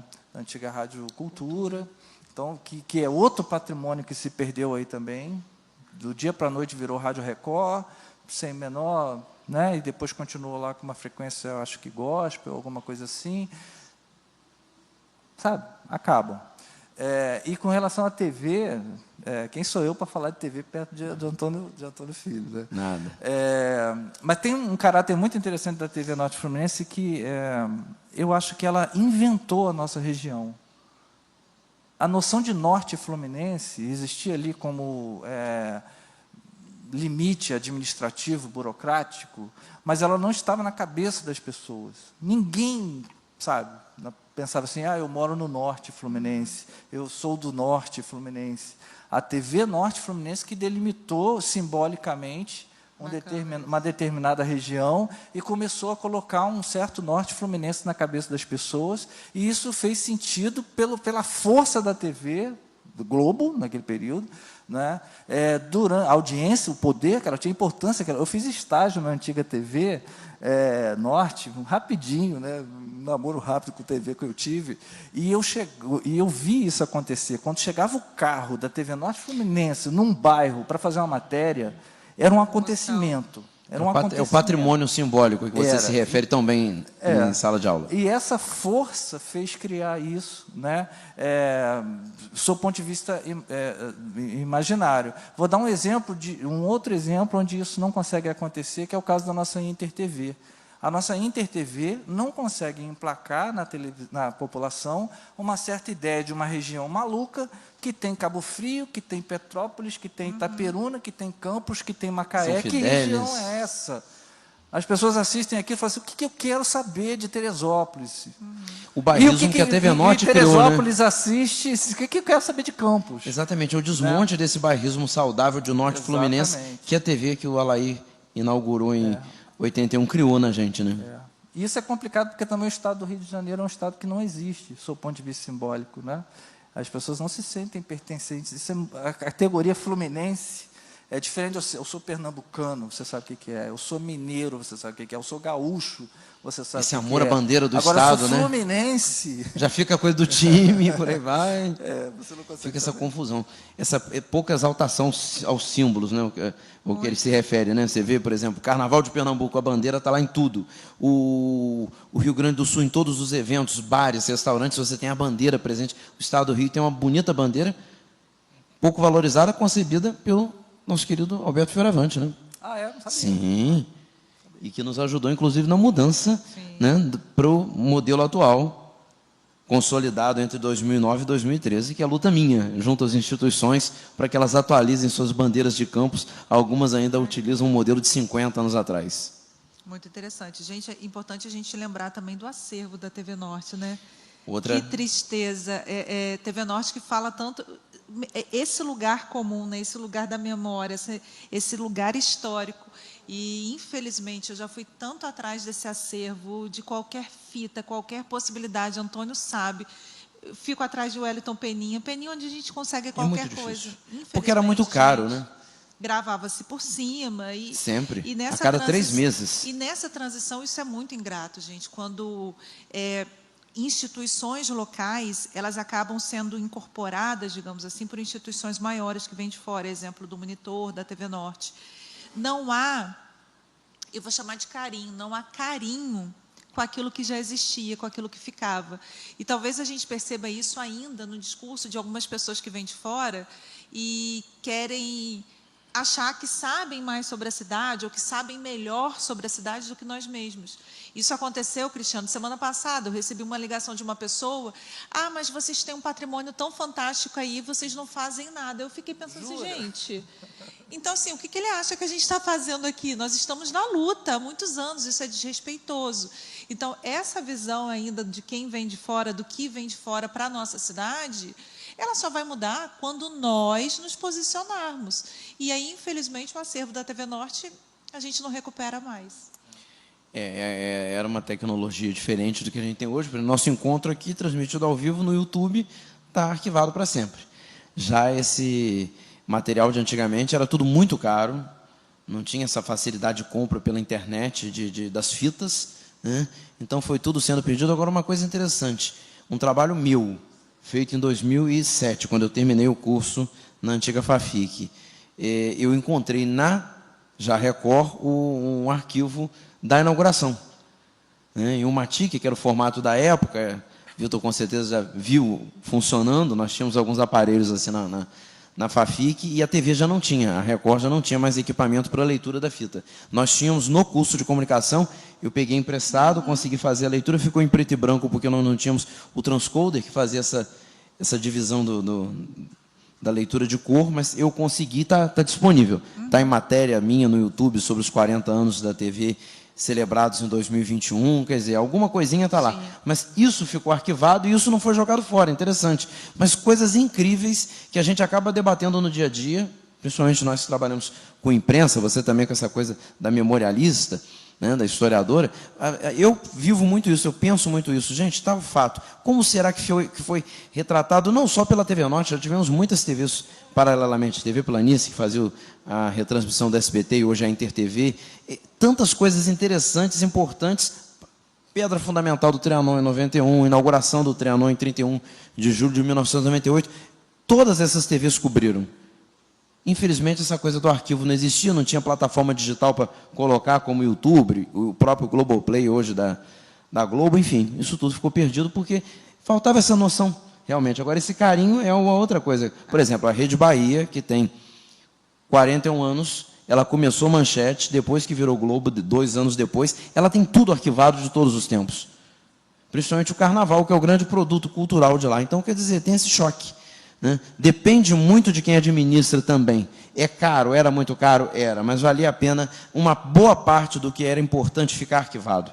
Dava para digitalizar e hoje seria um sonho. Eu, quando pesquiso, quando consigo VHS com os amigos, na época que eu estava me formando, consegui fazer um documentário que eu sonhei para aquela estrutura de 19 anos atrás, quando me formei. Eu consegui vários pedacinhos da colcha de retalhos com gravações de pessoas amigas que tinham alguma coisa arquivada, mas as empresas perderam tudo. É uma pena. Mas é aquilo, Antônio, é uma luta que a gente ainda tem que empreender pelo que ainda, como eu falei antes, ainda resiste. É verdade. O acervo do jornal A Cidade, por exemplo. Também. Parece que ele existe, eu acho que está no Museu Barbosa Guerra. Né? Em que condições? Né? É um jornal que também foi muito importante para a história de Campos. Um jornal, Horável, por exemplo, foi preso por conta de uma atuação dele como editor do jornal, que ele descumpriu, enfrentou a censura, publicou o que a censura não queria que publicasse, ele teve que prestar depoimentos e tal. Então, assim, é um jornal que teve uma relevância grande. O acervo da notícia está no arquivo? Tá. No... A notícia, a cidade. A cidade também? Também. Então fico Muita mais, luta de Freitas, mas fico mais tranquilo, então. Lá tem a notícia da cidade, o Diário, Folha, não é isso? O Diário, Folha. Algum tem um período, Folha do né? Comércio, que também foi importantíssima no século XIX. A gente fala muito sobre monitor, né? Mas Folha do Comércio também. Mas dos atuais, há algum tempo, as empresas não mandam. Por exemplo, a própria Folha, há exatamente. alguns anos, não manda aquele FNME, aquele material. Exatamente. Isso é um sintoma ruim. Muito, por exemplo, J3 também nós não temos. Nada. Porque era um trabalho... Nada de J3 está lá? Fica o clamor, então, para a empresa, né, que organize isso. Havia um acordo, digamos assim, nos últimos 5 anos ficava na Biblioteca Municipal Nilo Peçanha. Os anteriores no arquivo. Então, à medida que mudava, ano a ano, ia ao arquivo aqueles 5 anos. E aí, desde o encerramento da biblioteca...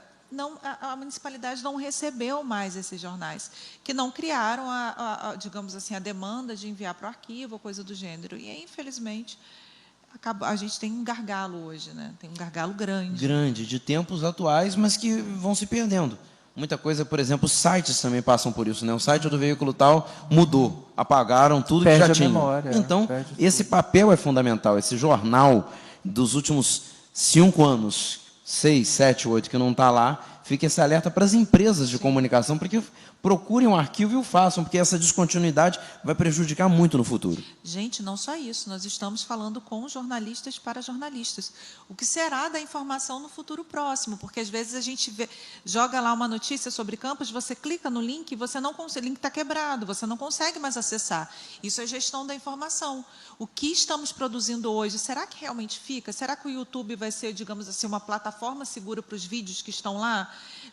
Esses sites, eles ficarão ad eterno ali disponíveis, aquela informação que está sendo produzida hoje? Porque não é, a gente está falando sobre a perenidade do papel, mas essa perenidade aqui. Então, é uma outra discussão que eu imagino também que vocês... se preocupam. Sem dúvida, sem dúvida. Sobre essa questão de doação de acervo, eu quero aproveitar para fazer um compromisso público aqui, sabe, Rafaela, porque eu preciso fazer uma doação para o arquivo público de um jornal fracassado e desconhecido, de uma história de insucesso retumbante, mas que pode ter alguma contribuição para a memória, para a micromemória de bairros de Campos. Em 96 e 97, eu com a minha irmã Marta também, editamos um jornal chamado Nosso Bairro, que era uma experiência de jornalismo comunitário em Campos, que era uma tentativa de você ter uma rede de jornais que furasse a bolha, na época, dos grandes veículos e noticiasse aquilo que os veículos grandes, maiores da cidade, não noticiavam. Então, a gente tinha, por exemplo, cobertura dos campeonatos de futebol, dos times pequenos de várzea, que a gente cobria como se fosse o campeonato brasileiro. E as pessoas tinham foto, pôster, tabelas, né? Isso de personagens muito populares, dos bairros de Goitacazes, Pecuária, IPS, TURF, acho que eu estou esquecendo de algum, acho que era isso, né? Então, histórias de personagens, de moradores, que nunca foram registradas em outros veículos, né? Foram guardadas lá. Eu ainda tenho esse acervo, sem digitalizar, sem organização nenhuma, mas a gente precisa cuidar dessa memória de 96 e 97. E tenta a digitalização. Puxa vida, fico grato e eu espero que valha a pena, que a cidade mereça. Com certeza. Bom, conversar para jornalista e para historiador tudo, né? Então, a gente vai avançando no tempo. O Paulo me lembra aqui dessa questão da abertura para perguntas nessa fase final. Se alguém quiser fazer alguma pergunta, chegamos ao momento. Eu quero. Então, fique à vontade. Rafaela agora que a gente combinou antes. Verdade. Não vou perguntar a Vitor, não, porque Vitor já vivenciei muito com ele na sala de aula, muitos embates sobre o jornalismo, né? Rafaela, você inaugurou um quadro lá no Instagram falando sobre cultura, né, valorização dos espaços da cidade. E como jornalista e como também um fã do Monitor, que tanto o Vitor Menezes falava, você acredita ter algum lugar na cidade? Lógico, o arquivo público detém, né, o acervo, mas você acredita algum desses casarões da cidade ou algum lugar histórico que poderia a cidade investir em um museu da comunicação? Porque é importante para nós jornalistas ter um espaço tanto que retrata a nossa cultura, a nossa história, mas também um espaço para a gente debater as nossas pautas. A gente tem a Academia Campista de Letras, que às vezes a gente usa lá para algum evento ou outro, mas não nos pertence. Tem a AIC, né? Mas algo que realmente a gente possa falar assim, é nosso e detém a nossa história. Você acha que pode ser investido nisso? É bacana? Eu acho que essa é uma discussão urgente de ser feita. Eu não acredito muito nos projetos de museus contemplativos, meramente imersivos. Eu acho que o museu tem que ser um espaço de produção de conhecimento. E, nesse sentido, eu tenho que lembrar, o Barbosa Guerra tinha um museu da imprensa, né, com muito material. Eu consegui ver alguma coisa recentemente, acho que há 2 anos atrás, o que foi possível ver, você deve imaginar, um drama. Eu saí de lá atordoada na Praça do Santíssimo, sem saber o que fazer, diante de tudo que eu vi. E a gente precisa de espaços de circulação, produção e circulação de conhecimento. Nós temos um patrimônio vastíssimo na cidade. Não adianta também restaurar qualquer edifício sem você pensar na destinação de uso, porque existe previsibilidade de adaptação de espaço e, principalmente, gente, manutenção. A manutenção desses espaços é muito alta, então você precisa pensar também em formas de prover a manutenção com a criação de um fundo, de uma fundação, de uma associação, não sei, isso tudo tem que ser discutido. O que eu acho muito importante é pensarmos que existe hoje uma crise no jornalismo, uma crise do jornal impresso.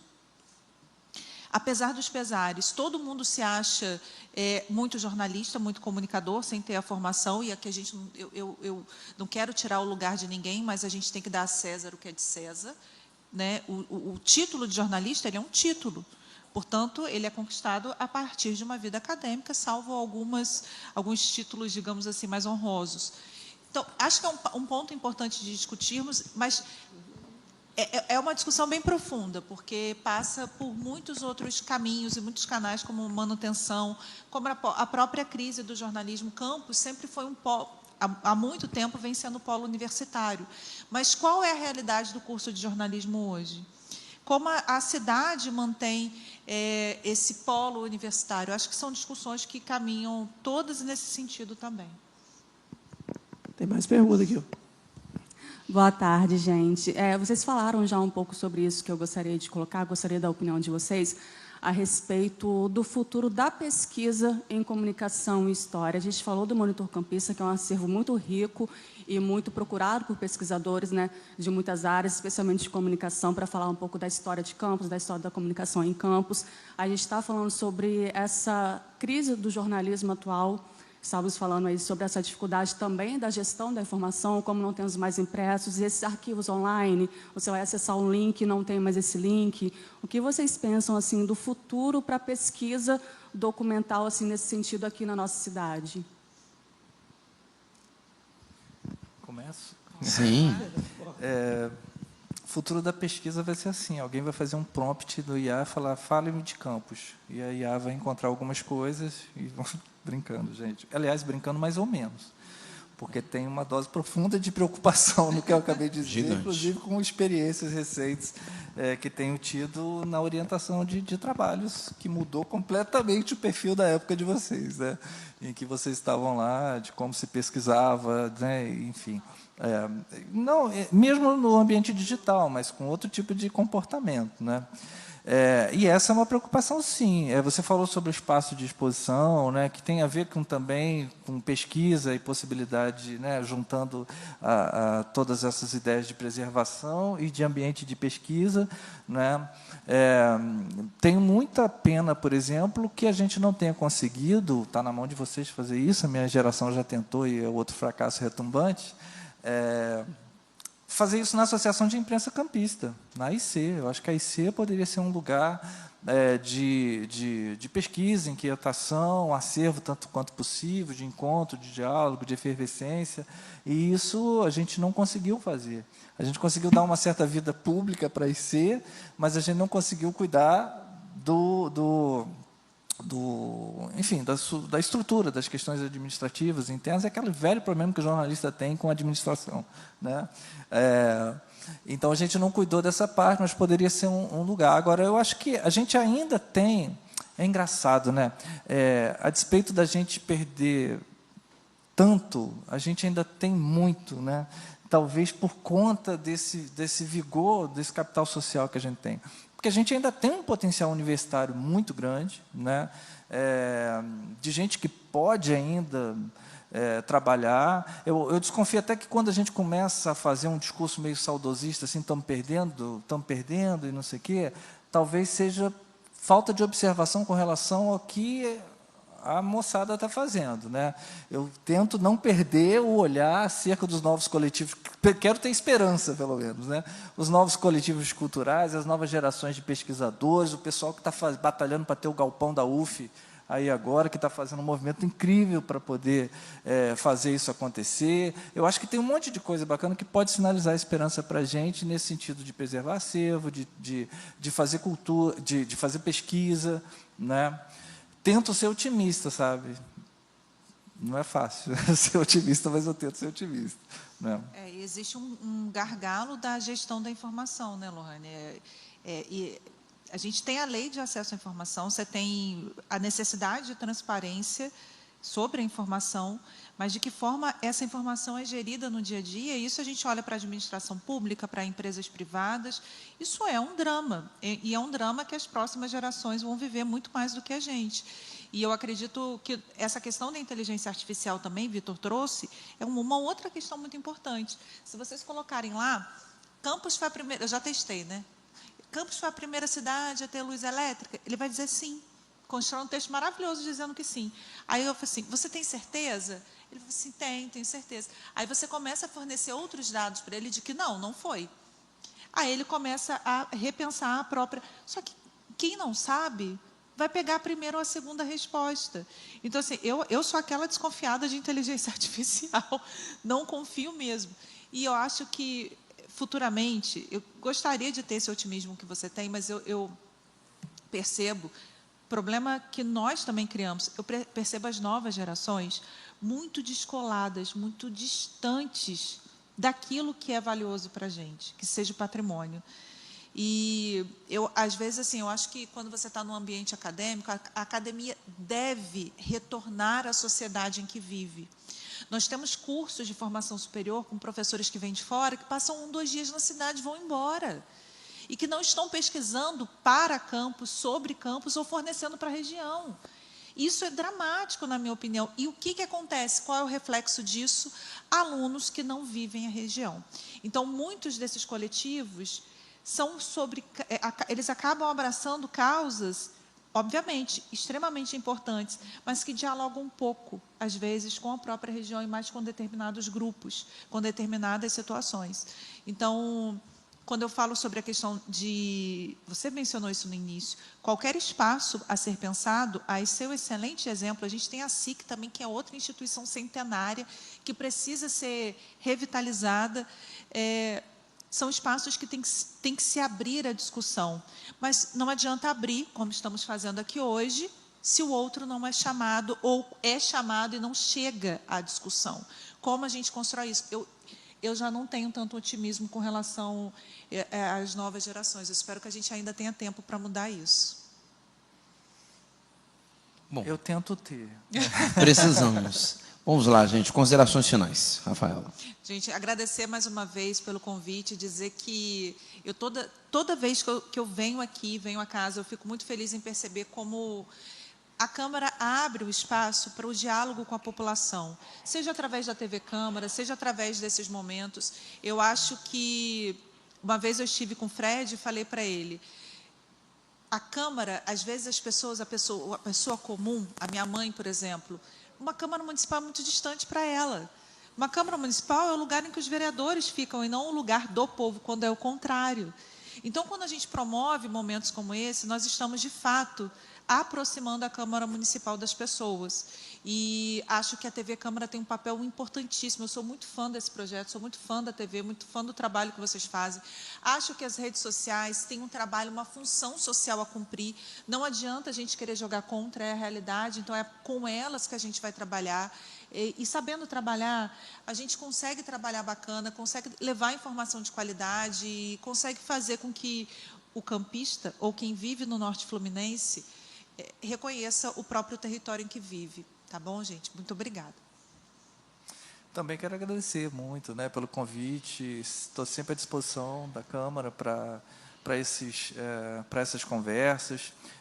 Reafirmo aqui a lembrança de que a Câmara retorne à discussão acerca da volta da circulação do monitor campista, que é um compromisso que essa casa assumiu aqui já há algumas gestões. É possível fazer, é viável, é importante fazer. Chegamos tão perto. Chegamos tão perto, né, Rafaela? Retomem isso, né? Retomem de modo sólido para durar mais 200, 400 anos. Também não adianta voltar, né, só para poder ser projeto piloto, né, de um jornal de 200 anos, fazer projeto piloto. Mas aqui eu estou contando com aquela né? dupla ali, ó. Qual grupo? Quem está responsável? Essa dupla quero aí, nomes. ó. Essa dupla aí. Quero nomes. Então vai sair. Se é essa dupla aqui, vai sair. Enfim, estou sempre à disposição. Acho que também que esse aqui é o lugar, um dos lugares privilegiados para qualquer discussão cultural da cidade. Tem que acontecer aqui, né? Inclusive, esse foi um dos erros que a gente cometeu no movimento Viva o Monitor, que quando fecharam o jornal, a gente bateu a porta da prefeitura, da SECOM, do governo da época. Eu acho que a gente tinha que ter procurado a Câmara primeiro. O movimento tinha que ter nascido aqui, como foi ter mais resultado depois que veio para cá, por exemplo, a luta pela vinda do acervo. Né? Que é o lugar onde você tem mais pluralidade, você tem vereadores e vereadoras que pensam diferentes, você tem mais efervescência, né? Você pode ter um doutor Edson da vida que segura a bandeira lá e leva a questão adiante, um ou outro que faz isso, né? Enfim, estejamos mais atentos, né? Tanto a Câmara com relação ao seu papel histórico e cultural, também a população de Campos com relação ao que pode cobrar e participar também das iniciativas da Câmara de Vereadores. É isso. Faço das palavras dos meus dois amigos as minhas, né, esse agradecimento a essa casa tão especial. Tive a alegria de participar por um tempo aqui desse projeto maravilhoso que é a TV Câmara, que tem um alcance gigantesco.